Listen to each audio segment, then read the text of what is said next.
Olá pessoal, tudo bem? Eu sou o pastor Giovanni, estou no segundo vídeo sobre a posição pós-tribulacionista. E nós estávamos no vídeo anterior, terminamos falando sobre os argumentos que nos levam a rechaçar a posição pós-tribulacionista. Nós já falamos sobre a questão do posicionamento deles com relação à promessa da tribulação, falamos um pouquinho sobre o argumento que eles têm contra a iminência e também falamos um pouquinho sobre o argumento que eles têm histórico. Todos eles argumentos essenciais da posição pós-tribulacionista e que nós estamos combatendo, trazendo argumentos do porquê nós não acreditamos nessa posição. Mas é importante todo estudioso das profecias, da escatologia, saber como é que funcionam os outros posicionamentos escatológicos, teológicos com relação a isso. E agora nós vamos falar sobre o argumento que eles têm do cumprimento histórico de Daniel 9, 24 a 27. Até porque eles misturam Israel com a igreja, como se fosse a mesma coisa. Um quarto argumento, e grande argumento, dos pós-tribulacionistas é o cumprimento histórico da profecia de Daniel. Você pode conferir Daniel 9, 24 a 27. Sustentam eles, os pós-tribulacionistas, que a profecia, particularmente de Daniel 9, 24 a 27, foi já cumprida na sua totalidade. Vamos ler aqui só para você saber do que nós estamos falando. Daniel, capítulo 9, você pode encontrar aí na sua palavra, 9, 24. Nós vamos encontrar aqui, Daniel 9, 24. Olha o que diz as Sagradas Escrituras nesse trecho, só para a gente saber do que nós estamos falando. 70 semanas estão determinadas sobre o teu povo, aqui Israel, e sobre a tua cidade santa, aqui Jerusalém, para cessar a transgressão e para dar fim aos pecados, para expiar a iniquidade e trazer a justiça eterna, selar a visão e a profecia e para ungir o Santíssimo. Sabe e entende, desde a saída da ordem para restaurar e para edificar a Jerusalém, até ao Messias, o príncipe, haverá 7 semanas e 62 semanas, as ruas e o muro se reedificarão, mas em tempos angustiosos.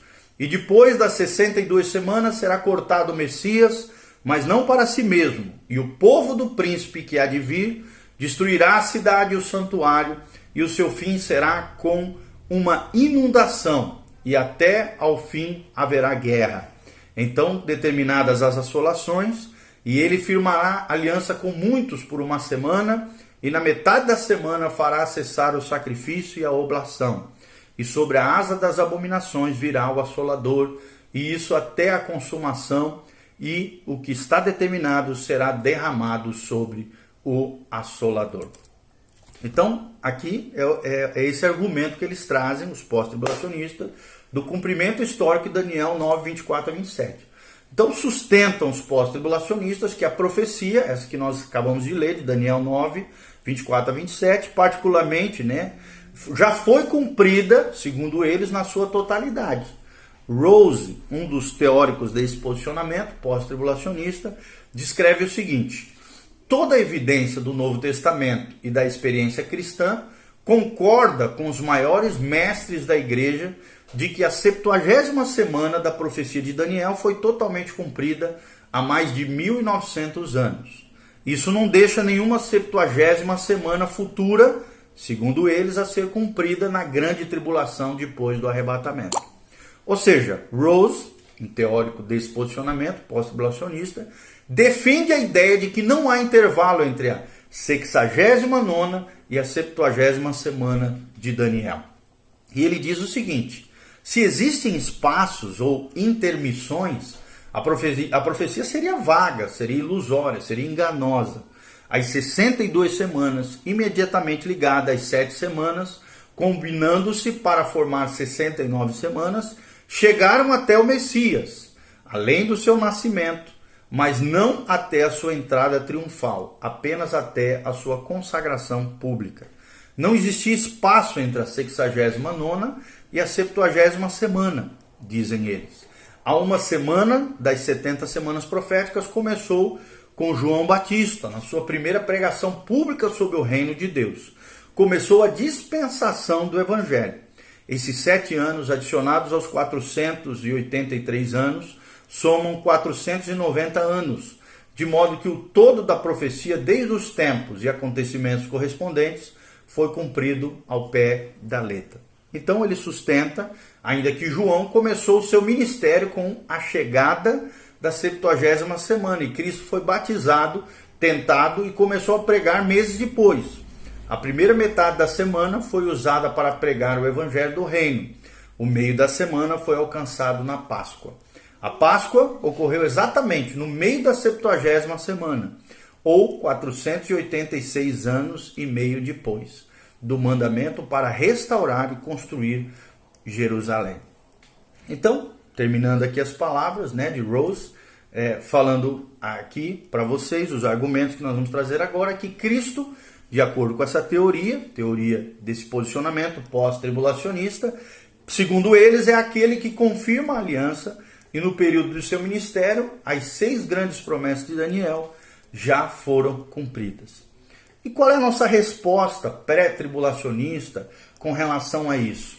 Em resposta a essa interpretação, podemos notar que as 6 grandes áreas da promessa de Daniel 9:24 estão relacionadas ao povo e à cidade santa de Daniel, ou seja, a nação de Israel. As promessas são as consequências lógicas das alianças de Deus com essa nação. Israel, como nação, não pode estar cumprido agora essas promessas. Desse modo, devemos concluir que essas 6 áreas aguardam um cumprimento futuro. Quando? No milênio, quando Jesus vier restaurar a aliança davídica, palestínica e abraâmica. No milênio de Cristo sobre a terra. Segundo argumento que nós trazemos em resposta a isso que eles alegam. Ainda mais, o ele, aqui de Daniel 9:7, deve ter como antecedente o príncipe que há de vir, do versículo anterior, pelo fato de estar relacionado ao povo que destruiu a cidade e o santuário, isto é, os romanos, e isso confirma que a aliança não pode ser Cristo, mas deve ser o homem da iniquidade mencionado por Cristo em Mateus 24:15, por Paulo em 2 Tessalonicenses 2 e por João em Apocalipse 13. Esse sim, o anticristo fará uma aliança falsa com Israel. O fato de continuarem a existir sacrifícios depois da morte de Cristo até o ano 70 apontaria para o fato de que não foi Cristo que causou o término desses sacrifícios. Mas nós sabemos pela história que sim, foi o general Tito, ao invadir Jerusalém, e matar milhões ali de judeus, ele fez cessar os sacrifícios e ali houve a diáspora judaica por todo o mundo conhecido da época. Então é interessante notar que o Senhor, no grande trecho escatológico que lida com o futuro de Israel, Mateus 24, Mateus 25, fala de um futuro cumprimento da profecia de Daniel. Está lá em Mateus 24:15, depois da sua morte. Então é importante notar que as profecias das primeiras 69 semanas foram cumpridas literalmente. Desse modo, é necessário um cumprimento ainda literal da 70ª semana quanto ao tempo e quanto aos acontecimentos. Um dos teólogos pré-tribulacionistas, Walvoord, ele escreve e argumenta o seguinte na sua obra The 70th Week of Daniel Future, ou a 70ª semana do futuro acerca de Daniel. John F. Walvoord, ele escreve na sua Biblioteca Sacra, página 101, de 1944. Ele diz assim, Walvoord: o ponto importante é que as primeiras 69 semanas tiveram cumprimento literal, no que diz respeito aos detalhes da cronologia. Ao abordar a tarefa de interpretar a profecia sobre a 70ª semana, para fazer justiça aos princípios aprovados pelo cumprimento das 69 semanas, precisamos aguardar o cumprimento literal da 70ª semana, tanto em detalhe quanto em cronologia. Visto então que o arrebatamento pós-tribulacionista está em desarmonia com o princípio de interpretação literal, pois as profecias precisam ser espiritualmente interpretadas para que possam cumprir-se pela história, devemos rejeitar esse posicionamento pós-tribulacionista. O outro argumento é o argumento baseado na ressurreição, que é muito importante nós também entendemos e compreendemos. O quinto argumento do qual o pós-tribulacionista depende muito provém do entendimento que eles têm acerca da ressurreição. Você pode conferir na obra de Rees, que nós já citamos acima, página 34 a 94. O argumento baseado em Rees é resumido por Macpherson, onde ele diz o seguinte: evidentemente, a ressurreição dos santos mortos, para eles, para os pós-tribulacionistas, ocorre no arrebatamento da igreja, de 1 Tessalonicenses 4,16. Consequentemente, onde quer que houver ressurreição, lá também estará o arrebatamento, é o que dizem eles. Examinando passagens que falam sobre a ressurreição dos santos mortos, que é a primeira ressurreição de Apocalipse 25 e 6, encontramos que a primeira ressurreição está associada à vinda do Senhor, lá de Isaías 26, 19. A conversão de Israel, Romanos 11, 15, a inauguração do reino, Lucas 14, 14, e Apocalipse 20, de 4 a 6, e a entrega dos galardões de Apocalipse 11, 15 e 18, vindo antes disso a grande tribulação. É o que afirma, está lá em Daniel 12, de 1 a 3. É o que afirma S. Macpherson na sua obra Triumph Through Tribulation, ou O Triunfo através da Tribulação, página 41. Então, o argumento de Rees, que é esse que nós já falamos, né, sobre a ressurreição, toma a forma de silogismo, sendo as premissas principais nós vamos relatar aqui. Primeiro, as passagens do Antigo Testamento, segundo eles, provam que a ressurreição dos santos ocorrerá na revelação de Cristo, logo, para eles, antes do reino milenar, sendo a premissa menos importante que, segundo lugar, todos os darbistas concordam em que a ressurreição da igreja é sincrônica à ressurreição de Israel. Consequentemente, chega-se à conclusão. Terceiro argumento de que a ressurreição da igreja marca a hora do arrebatamento como pós-tribulacionista, é o que afirma Gerald Stanton na sua obra Kept from the Hour, ou Guardados para a Hora, página 320, traduzindo do inglês para o português. Então, em resposta, né, a tudo que falou um dos principais teóricos desse posicionamento pós-tribulacionista, que é o Rees, devemos apenas apontar que muitos pré-tribulacionistas atuais não concordam com a posição de Derby, que é um outro teólogo também, de que a ressurreição do arrebatamento inclui os santos do Antigo Testamento. Ou seja, parece melhor colocar a ressurreição desses santos do Antigo Testamento no momento do segundo advento. Essa posição será examinada, e nós vamos falar mais para frente, através de vídeos posteriores. Mas se alguém separar a ressurreição da igreja da ressurreição de Israel, não existe força no argumento de Rees, esse pós-tribulacionista. E o silogismo correto de Stanton esclarece isto. Primeiro, os santos do Antigo Testamento são ressuscitados depois da tribulação, quando Deus está tratando com Israel.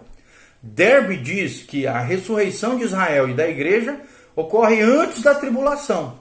Logo, Derby estava errado com respeito ao momento da ressurreição de Israel. Então parece estranho que Rees, esse pós-tribulacionista que tão frequentemente sustenta que Derby está errado, insista que ele é infalível nesse aspecto sobre a relação entre a ressurreição de Israel e da igreja. E coloca tudo junto como se fosse a mesma coisa. Outra linha de argumento seguida por Rees é insistir em que todo o plano da ressurreição ocorre em um dia apenas.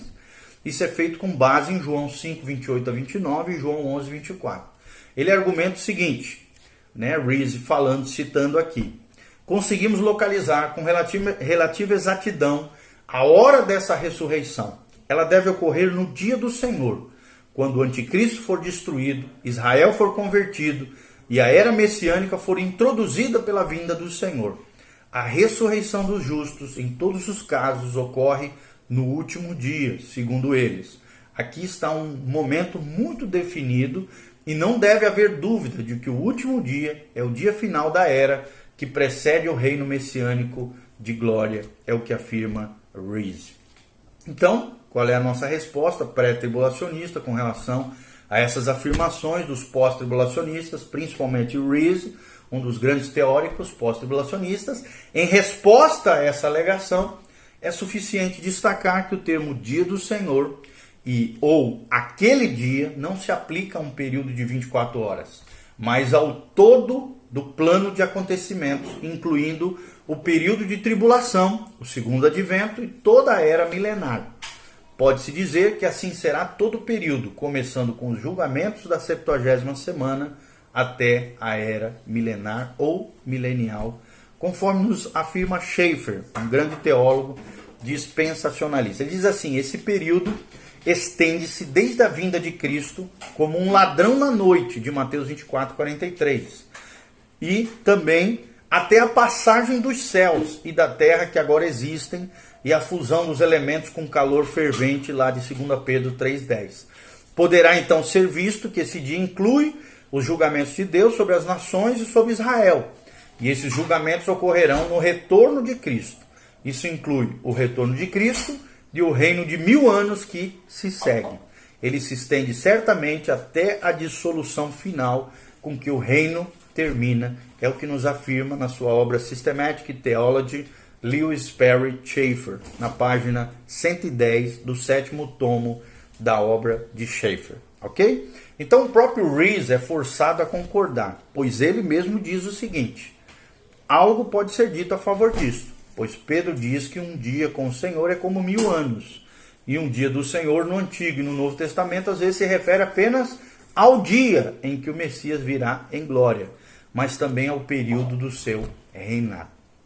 Assim, agora aqui nossos argumentos, é errado concluir que aquele dia, ou o último dia, são expressões bíblicas, precisa ensinar que todos os santos ressuscitarão no mesmo momento, o que é um erro.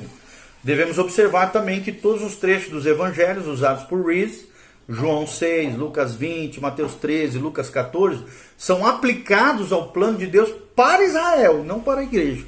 Se for demonstrado, então, que a ressurreição ocorre no segundo advento, ela não prova o arrebatamento pós-tribulacionista, a não ser que a igreja seja ressuscitada na mesma hora.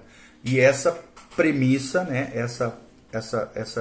essa crença é infundada de acordo com o que nós vemos nas Escrituras. O quarto argumento, ao lidar com a ressurreição nas epístolas, se encontra em Romanos 11, 1 Coríntios 15, 1 Tessalonicenses 4 e 1 Coríntios 15. Rees, esse teórico pós-tribulacionista, trata do momento da ressurreição de 1 Coríntios 15, 54, quando a Bíblia diz: e quando este corpo corruptível se revestir da incorruptibilidade, aquilo que é mortal se revestir da imortalidade, então se cumprirá a palavra que está escrita: tragada foi a morte pela vitória. E o seu argumento é: a ressurreição e transfiguração dos mortos na fé será em cumprimento a uma profecia do Antigo Testamento. É o que diz Rees. Isso ocorre em Isaías 25:8, quando a Bíblia menciona a ressurreição dos santos e a vitória sobre a morte. Sincroniza-se com a inauguração do reino teocrático, a vinda de Jeová e a conversão dos israelitas que estiverem vivos. É o que fala Rees na página 63 da sua obra. Então, em resposta a essa alegação, frisaríamos o seguinte: que Paulo não está citando a passagem de Isaías para estabelecer o momento da ressurreição. A instituição da era milenar ou do milênio de Cristo na terra necessitaria da abolição da morte para aqueles que nela entrarão. Israel experimentará a ressurreição quando instaurado o milênio sobre a terra. Mas a igreja já terá sido ressuscitada antes, no início da tribulação. O erro de Rees é supor que todos os mortos justos serão ressuscitados ao mesmo tempo. Então, a respeito da ressurreição mencionada em Apocalipse 20, de 4 a 6, Rees sustenta que, como ela é chamada primeira ressurreição, tem de necessariamente ser a primeira em número. Ele escreve o seguinte: nenhuma palavra é dita por João sobre tal ressurreição, aqui Rees citando, em todo o Apocalipse. Nada pode ser encontrado a respeito de uma ressurreição anterior, seja aqui, seja em qualquer outra parte da palavra de Deus. Se tal ressurreição anterior fosse conhecida por João, como a teoria pré-tribulacionista pressupõe, Então, como é concebível que ele chamasse essa ressurreição primeira? É a pergunta que eles fazem. Mas o fato de ele ter escrito primeira ressurreição será para eles, né, os pós-tribulacionistas, a prova para todos os leitores imparciais de que ele não conhecia nenhuma anterior. Qual é a nossa resposta com relação a isso? Observamos aqui que Rees emprega um argumento de silêncio. Mal se poderia esperar que João mencionasse a ressurreição dos mortos em Cristo, que tinha acontecido anteriormente em relação aos acontecimentos no final do período tribulacional, relacionados apenas aos santos da tribulação. Um fato essencial que Rees parece ter negligenciado em toda discussão sobre a ressurreição é o ensinamento de 1 Coríntios 15, 23. Cada um por sua própria ordem. Ou seja, a primeira ressurreição é composta de grupos diferentes, os santos da igreja. E do Antigo Testamento e da tribulação virão depois. Apesar de esses grupos serem ressuscitados em momentos diferentes, para nós, pré-tribulacionistas, são parte do plano da primeira ressurreição. E são ordens nesse plano. Consequentemente, a ressurreição dos santos da tribulação, no momento do segundo advento, Apocalipse 20, de 4 a 6, você pode ler isso, não prova que todos os que ressuscitam para a vida são levantados nesse momento. Toda essa doutrina da ressurreição será examinada mais tarde em outros vídeos posteriores que nós vamos postar. Mas foi dado o suficiente para mostrar que a doutrina da ressurreição não apoia o pós-tribulacionismo. Ok? E o último argumento ele está baseado na parábola do trigo e no joio. Ou seja, um sexto argumento usado pelos pós-tribulacionistas baseiam-se na parábola do trigo e do joio de Mateus 13. Rees, né, o teórico pós-tribulacionista, expõe o que ele acredita ser a interpretação pré-tribulacionista desta parábola. Citando Kelly, ele esboça a posição da seguinte maneira. A expressão a hora da colheita implica certo período ocupado com vários processos de agrupamento. No começo desse período, os anjos são mandados de maneira puramente providencial, imediatamente antes da vinda do Senhor, para a igreja, de alguma maneira misteriosa, secreta e providencial. Os anjos agrupam os meramente professos em montes preparados para o julgamento, mas nenhum julgamento é realmente feito. Ou seja, para eles, o Senhor então vem para a verdadeira igreja, simbolizada pelo trigo, e agrupa para si. Os meros professos, contudo, que tinham sido agrupados pelos anjos, permanecem no mundo por vários anos, até que o Senhor venha para julgar. Então, Rees, esse teórico pós-tribulacionista, faz com que a interpretação pré-tribulacionista diga que os anjos agrupam o joio no final dos tempos antes do arrebatamento, mas só transladarão ou serão arrebatados à igreja, representada pelo trigo do campo, deixando o joio confinado para o julgamento no seu lugar no seu segundo advento, ou no segunda vinda de Cristo. Rees observa que essa explicação parece violar as palavras do Senhor.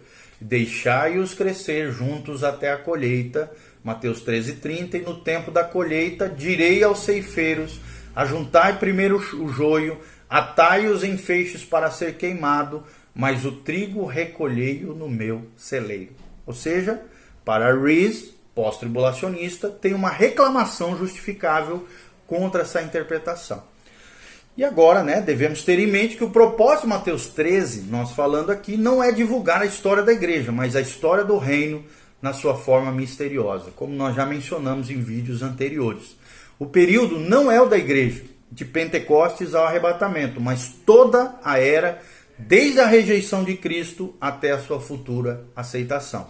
Logo, parece ter havido um erro no qual muitos escritores caíram ao dizer que o trigo da parábola representa a igreja que será arrebatada. Se tal fosse o caso, a posição do arrebatamento pós-tribulacionista parece encaixar-se mais coerentemente com a interpretação normal e literal da parábola. Contudo, o Senhor está mostrando que nessa era haverá a semeadura da boa semente, ou seja, a parábola do semeador, e também uma semeadura da má semente, a parábola do joio. E essa condição continuará através dos séculos. No final dos tempos haverá separação. dos que foram filhos do reino em relação aos que foram filhos do maligno, visto que o arrebatamento não está sendo tratado na parábola. Não pode também ser usado para apoiar o arrebatamento pós-tribulacionista. O período tribulacional termina com o julgamento de todos os inimigos do rei. Assim, todos os descrentes são retirados. Após esse julgamento é instituído o reino milenial, o qual todos os justos são levados. E isso é perfeitamente coerente com o ensinamento da parábola. Então, das considerações apresentadas anteriormente a respeito dos argumentos pós-tribulacionistas, podemos observar que estão longe de ser quase irrefutáveis. Apesar de muitos argumentos parecerem sérios, podem ser refutados mediante a interpretação coerente do texto das Sagradas Escrituras. Ok? Então, no vídeo posterior, nós vamos estar falando sobre a teoria do arrebatamento mesotribulacionista, ou seja, que o retorno de Cristo, o rapto, o arrebatamento ou a transladação da igreja ocorrerá no meio da tribulação, ok? Que Deus os abençoe. Em breve estaremos postando esse novo vídeo sobre a teoria do arrebatamento mesotribulacionista. Lembre-se, Maranata vem Senhor Jesus. Aguarde ansiosamente a vinda de Cristo. Jesus está voltando. Põe em ordem a tua casa, conserta a tua vida. Viva uma vida de fé bíblica, de fé e obediência à palavra de Deus. Não adianta nada você dizer que é de Jesus e fazer tudo errado, tudo contrário àquilo que a Bíblia Sagrada ensina. Santifique-se, consagre-se. Jesus está voltando. O final da era da igreja está chegando. O arrebatamento da igreja está aí, a qualquer momento pode acontecer. É a teoria da iminência, retorno de Cristo, da qual nós cremos. Então, Maranata vem Senhor Jesus, prepara-te para encontrares com teu Deus, é o que diz o profeta, e é a maneira como nós devemos viver. Um abraço, dá um clique no link das nossas redes sociais que está abaixo desse vídeo. Se você quiser ofertar na nossa vida também, semear, seja abençoado, que a graça e a paz de Jesus venha sobre você, sobre a tua casa, sobre a tua família. Venha a bênção, a graça, a glória e a unção do Senhor. Em nome de Jesus, Deus te proteja, te guarde e te livre de todo mal. Amém e amém.